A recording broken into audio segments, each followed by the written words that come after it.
আসসালামু আলাইকুম। রয়্যাল কাজী একাডেমির পক্ষ থেকে নতুন আরেকটা ভিডিওতে সবাইকে স্বাগত জানাচ্ছি। আজকে আমাদের ভিডিওর টপিক হচ্ছে যোজনী ও যোজ্যতা ইলেকট্রন, যেটা নিয়ে স্টুডেন্টদের মাঝে নানা রকম কনফিউশন থাকে। আজকে আমরা চেষ্টা করব সেই কনফিউশনগুলো দূর করার জন্য। তো যোজনী ও যোজ্যতা ইলেকট্রন শেখার আগে আমরা প্রথমেই শিখব যোজ্যতা ইলেকট্রন কি।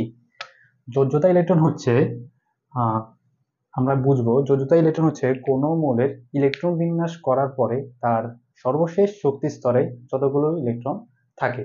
আমরা আরেকবার বলতেছি, সেটা হচ্ছে কোনো মৌলের ইলেকট্রন বিন্যাস করে তার শেষ কক্ষপথে যতগুলো ইলেকট্রন থাকবে সেগুলো হচ্ছে তার যোজ্যতা ইলেকট্রন। অর্থাৎ আমরা যদি দেখি এক্সাম্পল, যেমন অক্সিজেন। অক্সিজেন যদি আমরা ইলেকট্রন বিন্যাস করি 1s2 2s2 2p4, তাহলে আমরা এখানে দেখতে পাচ্ছি অক্সিজেন ইলেকট্রন বিন্যাস করার পর দ্বিতীয় শক্তি স্তর হচ্ছে এতটুকু।